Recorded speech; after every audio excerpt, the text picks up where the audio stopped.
Le monstre poilu de Henriette Bichonnier.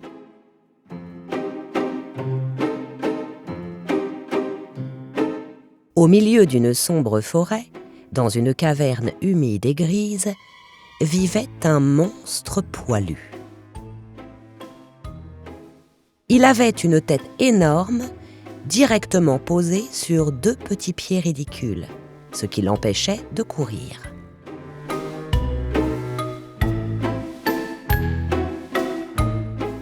Il ne pouvait donc pas quitter sa caverne. Il avait aussi une grande bouche, deux petits yeux glauques et deux longs bras minces qui partaient de ses oreilles et qui lui permettaient d'attraper les souris.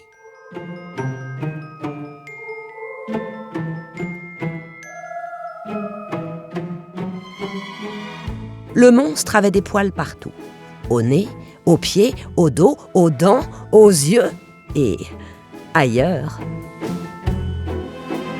Ce monstre-là rêvait de manger des gens.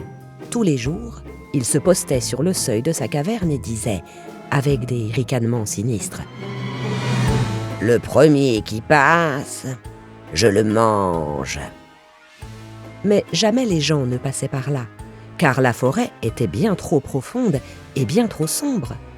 Et comme le monstre ne pouvait pas courir à cause de ses petits pieds ridicules, il n'attrapait jamais personne.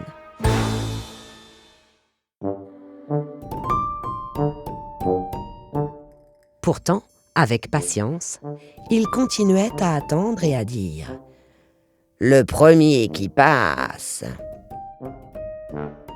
je le mange. »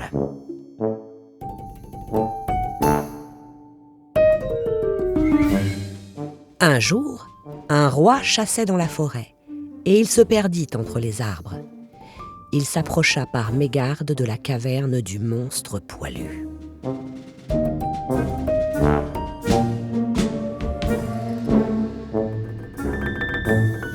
Deux longs bras surgirent d'un coin sombre pour attraper le roi. « Ah !» s'écria la vilaine bête. « Enfin quelque chose de meilleur à manger que les souris !» Et le monstre ouvrit une large bouche. « Arrête, arrête !» s'écria le roi. « Je connais quelque chose de bien meilleur que moi à manger. »« Et quoi ?» demanda le monstre. « Des enfants bien tendres ?» dit le roi. « Hein ?» dit le monstre.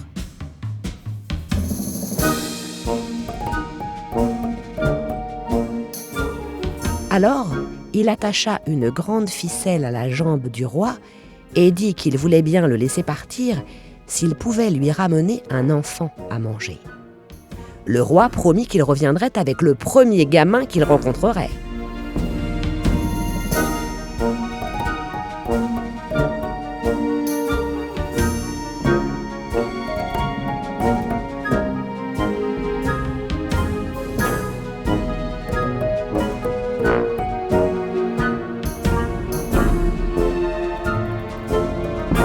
Attention, ajouta le monstre poilu.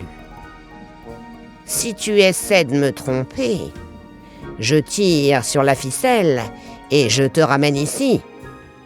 Compris ? Compris, dit le roi. Il monta sur son cheval et galopa jusqu'à l'orée de la forêt. Là, il s'arrêta, sortit une grande paire de ciseaux de sa sacoche et essaya de couper la ficelle qui le rattachait au monstre. Mais il fut bien surpris. La ficelle était impossible à couper.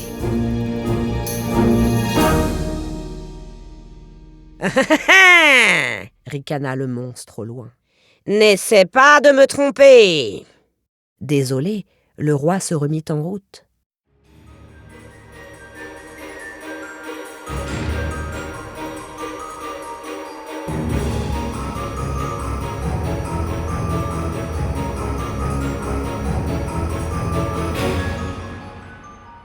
Il traversa bientôt un village, espérant y rencontrer un gamin. Mais il fut bien déçu. Dans les rues, il n'y avait personne. Tous les enfants étaient à l'école. Alors, le roi continua à galoper, avec sa ficelle toujours attachée aux pieds. En arrivant près de son château, il vit enfin une fillette qui courait devant lui au milieu du chemin. « Ah !» se dit-il, « voilà tout à fait ce qu'il me faut. »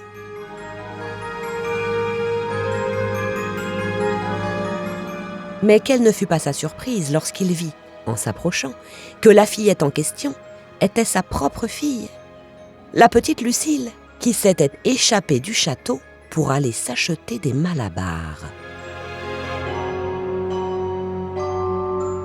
Furieux, le roi la gronda. « Je t'avais interdit de manger des malabars, et je t'avais aussi interdit de sortir du château. »« Oh, si tu savais !» Et il raconta la promesse qu'il avait faite au monstre. À l'autre bout de la ficelle, dans sa caverne humide et grise, le monstre entendait tout grâce à son écouteur.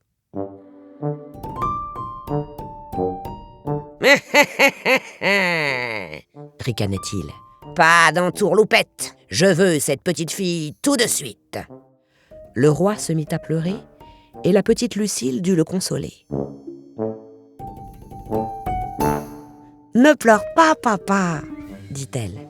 Je veux bien aller chez le monstre me faire manger. »« Oh, malheureuse, sanglota le père. Oh, oh, oh, oh, oh, oh.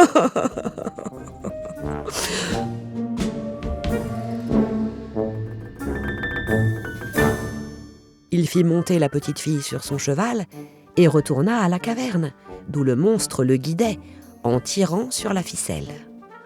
Arrivé là, il déposa sa fille en tremblant. Le monstre détacha la ficelle et ordonna au roi de partir tout de suite. Puis, il se tourna vers la fillette qui attendait poliment, les mains derrière le dos.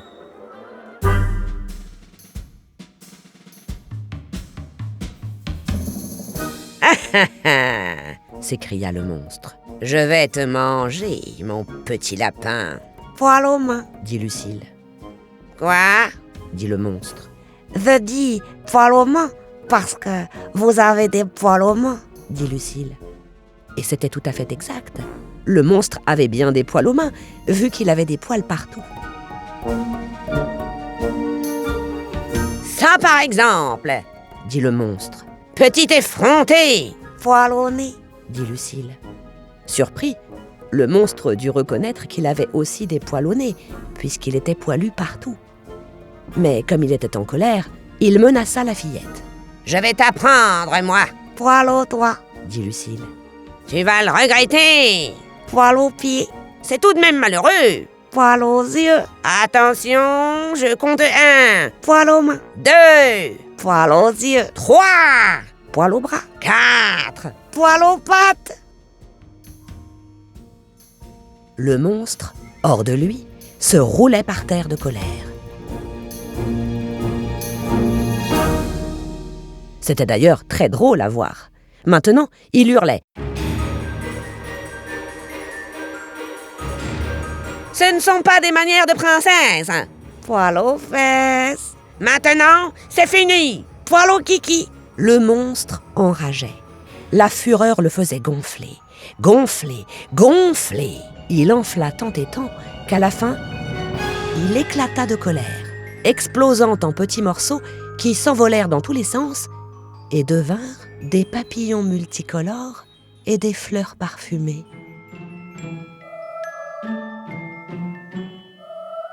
En dessous, sous la peau du vilain monstre poilu, apparut le petit garçon le plus mignon qu'on eût jamais vu.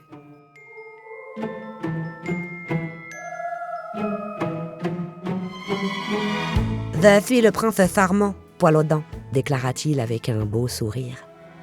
Tu m'as délivré, Poil au nez, d'un mauvais sort, Poil au corps, qui me retenait prisonnier, Poil aux pieds, depuis des années, Poil au nez. Merci, Poil au kiki. Tu me plais beaucoup, Poil au cou. Veux-tu m'épouser, Poil aux pieds? Nous serons heureux, Poil aux yeux. » La petite fille trouva la proposition charmante. Elle accepta tout de suite et les deux enfants s'envolèrent sur le dos d'un papillon géant. À partir de ce jour, jamais plus, on entendit parler du monstre poilu. Poil final. Un livre lu par Anaïde Megarditchian.